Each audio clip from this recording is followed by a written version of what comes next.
Saúdo os irmãos com a paz de nosso Senhor e Salvador Jesus Cristo. Saúdo a todos que nos assistem, que nos ouvem, com a paz de Jesus Cristo, com a paz de Deus, com a paz de salvação, com o amor de Cristo em nossas vidas. Nós vamos hoje rogar a Deus mais uma vez que nos abençoe quando juntos examinamos a sua santa e bendita palavra, buscamos a compreensão da vontade de Deus para vivermos o Evangelho assim como o Senhor tem ensinado a todos. Porque o conhecimento humano, o conhecimento material que nós temos, que nós nos empenhamos para entender, compreendemos algumas coisas da palavra de Deus, mas ela nos é revelada pelo Espírito de Deus, pelo Espírito Santo. Se Deus não nos revelar, nós não poderemos fazer a vontade de Deus conforme Ele quer. Os apóstolos tinham acompanhado o Senhor Jesus por 3 anos e meio. Acompanharam e viram todas as coisas que Ele fez. Mas não tinham entendido nada ainda. Não compreendiam a profundidade daquilo que eles estavam vendo. O significado de tudo que estava acontecendo. Eles não tinham ideia. Depois, quando estavam reunidos em oração, depois da partida do Senhor, depois do seu sepultamento, sua ressurreição, depois dele ter andado com os apóstolos ainda por 40 dias, estavam lá reunidos no dia de Pentecostes. Dia de Pentecostes era um dia de festa dos judeus, dos hebreus. Estavam reunidos orando e desceu sobre eles o Espírito Santo. Então aí passaram a entender as Escrituras e saíram anunciando, compreenderam tudo o que era que tinha que ser feito e falado, e passaram então a anunciar com alegria, com simplicidade, com amor, sem medo, falar de Jesus e da salvação que Ele nos trouxe. Então nós precisamos compreender isso aí. Às vezes a pessoa fica olhando lá para o Velho Testamento, porque tem que guardar esse dia, tem que fazer, não pode comer isso, tem que fazer aquilo, porque tem as festas, tem a trombeta, e tem aquilo, e tem aquele outro, e tantas coisas. A pessoa, sem perceber, vai se tornando querendo ser judeu, né? Uma vida judaizante. E não é isso que a Bíblia ensina. A Bíblia diz que nós somos filhos de Abraão pela fé. Temos a circuncisão não mais na carne, mas no coração, ou seja, temos o coração transformado, porque o coração é enganoso mais do que qualquer coisa, mas o nosso coração circuncidado, nós não vamos mais pelas nossas emoções, nós vamos agora pelo nosso entendimento, pela nossa compreensão, pelo que o Senhor nos dá de sabedoria do Evangelho, porque o culto a Deus é um culto racional, um culto de entendimento, não é um culto por emoções, e vai no culto e fica todo emocionado por uma mensagem muito emocionante que foi trazida, e a pessoa fala, nossa, mas que culto maravilhoso, porque chorou naquele culto durante uma mensagem que tocou no seu coração. Mas o que você aprendeu de salvação? Você foi corrigido? Você foi corrigida? O Senhor Jesus falou para você combater contra o pecado, falou para você o que desagrada a Ele, o que Ele tem falado. Muita gente tem anunciado aí coisas que não são bíblicas, e as pessoas estão se entregando a esses ensinamentos errôneos, mas cada um vai dar conta de si. Nós estamos aqui, na direção do Espírito Santo, procurando levar para você o Evangelho conforme o Senhor tem nos ensinado. Veja em Hebreus capítulo 10, pode-se ler todo o capítulo 10, todo o livro de Hebreus, mas vamos ler no capítulo 10 aqui. Vamos ver do versículo 10 em diante. Na qual vontade temos sido santificados pela oblação do corpo de Jesus Cristo, feita uma vez. A entrega do corpo de Jesus, derramamento do sangue de Jesus, uma vez por nós. E assim todo sumo sacerdote aparece cada dia ministrando e oferecendo muitas vezes os mesmos sacrifícios que nunca podem tirar os pecados. Lá na lei era assim, o sacerdote todo dia oferecendo os mesmos sacrifícios, mas nunca podia tirar o pecado, só cobria o pecado. Mas este, Jesus, havendo oferecido um único sacrifício pelos pecados, está sentado para sempre à direita de Deus. Aí a pessoa pensa que no céu tem cadeira, tem trono, Deus está sentado numa cadeira, Jesus está sentado noutra cadeira e o Espírito Santo está sentado noutra cadeira. Isso aí é a invenção lá de antigamente. Isso não existe, não está na Bíblia isso aí. Aqui quando fala que Jesus está à direita de Deus, é que ele tem todo o poder. Ele recebeu do Pai. Deus é Espírito. A Bíblia diz isso claramente. Se alguém quiser falar que não, me mostre onde fala que Deus não é Espírito. Não vai achar, isso é coisa do diabo. O diabo é mentiroso. Deus é Espírito. Deus nunca foi visto por ninguém. Deus habitou em seu Filho. E Cristo é a imagem de Deus. Não é Deus, Cristo é a imagem de Deus. Cristo ora, Cristo fala ao Pai: Pai, anunciei o teu nome aos homens que do mundo me deste. Pai, eu não posso fazer nada se eu não ver o meu Pai fazer. Então, quando fala aqui que ele ofereceu o sacrifício pelos pecados, um sacrifício, ele ofereceu a vida dele, ele morreu por nós.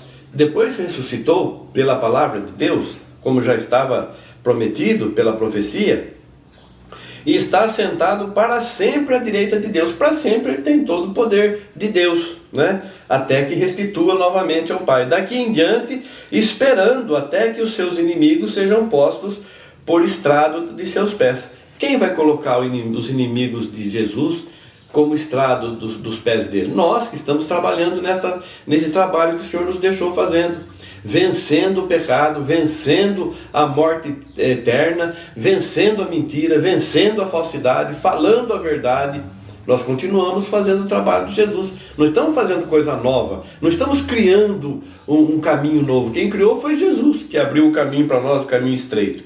Porque com uma só oblação, com uma só oferta, aperfeiçoou para sempre os que são santificados. E também o Espírito Santo nolo testifica, porque depois de haver dito: este é o concerto que farei com eles depois daqueles dias, diz o Senhor, porei as minhas leis em seus corações e as escreverei em seus entendimentos.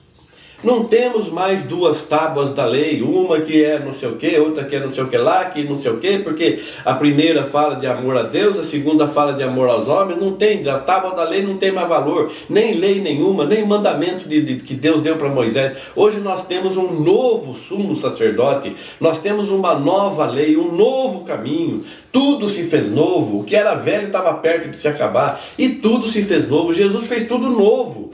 O gentio não entende de lei, não entende de Moisés, não conhece Moisés. Nós não vamos sair pregando salvação em Jesus falando da lei de Moisés. Nós vamos falar de Jesus, a lei de Jesus. É a árvore da vida, a árvore da salvação. Amor a Deus acima de tudo e ao próximo como a si mesmo. Essa é a lei de Cristo. E aqui diz claramente, o Espírito Santo testifica. Porque depois de ter visto depois de ter dito: este é o concerto que farei com eles depois daqueles dias, diz o Senhor, porei as minhas leis em seus corações e as escreverei em seus entendimentos. E acrescenta: e jamais me lembrarei de seus pecados e de suas iniquidades. Ora, onde há remissão destes, não há mais oferta pelos pecados, não tem mais sacrifício pelos pecados. O Senhor Jesus nos lavou, nos limpou, purificou, somos salvos, limpos, remidos no sangue do Cordeiro. E agora temos a nossa vida, o nosso corpo, nossa alma, nosso espírito, alvos, brancos como a lã, como a neve. Mas se continuarmos vivendo em santidade. Mas quem é salvo para sempre. Isso não está escrito na Bíblia. Mas lá no princípio foi dito que os nossos nomes estão escritos no livro da vida do Cordeiro desde a fundação do mundo. Deus conhece todas as coisas. Deus sabe todas as coisas. Nós não sabemos, nós temos que, aquele que permanecer até o fim, esse será salvo. Se não permanecer até o fim, não vai ter salvação. Como é que uma pessoa aceita Jesus? Ao contrário, veja como diz a palavra: aquele que conheceu Jesus, provou as virtudes do século vindouro e caiu, não tem mais sacrifício pelo pecado. Por quê? Porque Jesus morreu uma vez só. Você só pode ser lavado no sangue de Jesus, no sangue do Cordeiro, uma vez. E se você volta a praticar os pecados que praticava antes de aceitar Jesus, como é que você vai se lavar para entrar na festa das bodas do Cordeiro? Quem é esse que não está vestido de vestes nupciais? Atai de pés e mãos e lançai-o nas trevas exteriores. Então, nós não vamos brincar com salvação, não, irmãos. Nós temos que saber exatamente o que estamos fazendo. Ah, mas lá na igreja eles deixam fazer isso, a igreja pode deixar o que quiser, o pastor pode falar o que quiser, as pessoas podem dizer o que quiser. Jesus está dizendo isso aqui. É Jesus Cristo que está dizendo: eu não vou receber para morar comigo essas pessoas que estão mentindo, vivendo em pecado, não estão aí vivendo em espírito, em verdade, em santificação. Eu não quero junto comigo essas pessoas. Então nós temos que entender essas coisas. Até quando a pessoa vai se deixar levar por qualquer vento de doutrina? Mas aquela igreja é tão animada, aquela igreja é tão cheia de bênção, de maravilha. Então vai lá e você vai pagar o preço do que você está fazendo. Não pense que tem dois caminhos, é um só. E é uma só verdade. Jesus é o caminho, a verdade e a vida. Então, irmãos, com salvação não se brinca. Tendo, pois, irmãos, ousadia para entrar no santuário pelo sangue de Jesus, pelo novo e vivo caminho que ele nos consagrou pelo véu, isto é, pela sua carne. E tendo um grande sacerdote sobre a casa de Deus, cheguemo-nos com verdadeiro coração, em inteira certeza de fé, tendo os corações purificados da má consciência e o corpo lavado com água limpa, retenhamos firme a confissão da nossa esperança, porque fiel é o que prometeu. O que ele prometeu? Prometeu salvação, prometeu vida eterna. Para quem? Para quem perseverar até o fim. Aquele que crer e for batizado, perseverar até o fim, será salvo. Aquele, porém, que não crer, será condenado. E nos consideremos uns aos outros, para nos estimularmos ao amor e às boas obras, não deixando a nossa congregação, como é costume de alguns, antes admoestando-nos uns aos outros, tanto mais quanto vedes que vai se aproximando aquele dia. Aí a pessoa pensa assim: eu não posso sair da congregação, eu não posso sair da igreja, porque a palavra fala para não deixar a congregação. Não é qual o nome da congregação que está dizendo aqui? Qual o nome da congregação? Aqui está falando, não deixando a nossa congregação. Que congregação? O que é batista vai falar que é batista. O que é da congregação cristã vai falar que é da congregação cristã. O que é da adventista vai falar que é adventista. O que é católico vai falar que é católico. Mas aqui não está falando de denominação nenhuma. A congregação é a congregação dos salvos. Não deixando a nossa união. Porque em espírito nós estamos unidos. Nós não temos... O nosso nome somos de Jesus. Nosso nome é Igreja do Senhor Jesus Cristo. Essa é a nossa congregação. Embora você esteja reunindo em um lugar, o outro no outro, outro no outro, eu em outro, nós servimos o mesmo Deus. Somos batizados e lavados no mesmo sangue. Então essa é a nossa congregação, não tem diferença. Que nome você recebeu no batismo? Essa é a tua congregação.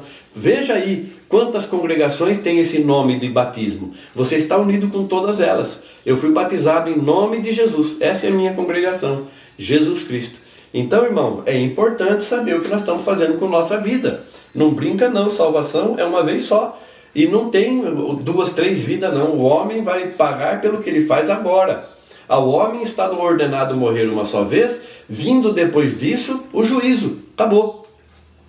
Então aqui, porque se pecarmos voluntariamente, depois de termos recebido o conhecimento da verdade, já não resta mais sacrifício pelos pecados, mas uma certa expectação horrível de juízo e ardor de fogo que há de devorar os adversários.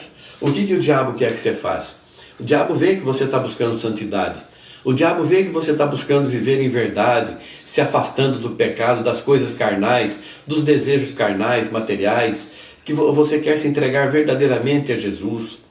Ele vai fazer o quê? Ele vai tentar fazer com que você se entregue à carnalidade, se entregue às vontades carnais, aos desejos carnais, para você se afastar da espiritualidade, para você voltar a viver o seu coração carnal, não ser mais circuncidado.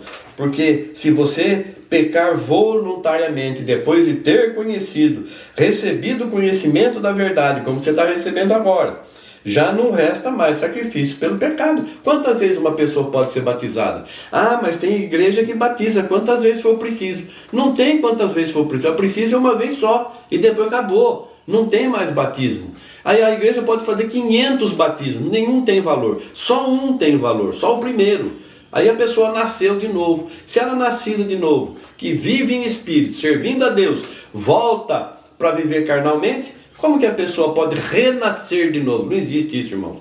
Isso não existe. Isso é doutrina de homens, doutrinas malignas, ensinamentos errados que levam os homens e mulheres à perdição. Entenda, Jesus é o caminho, a verdade e a vida. Que Deus te abençoe, que Deus possa fazer uma grande obra na sua vida, como está fazendo.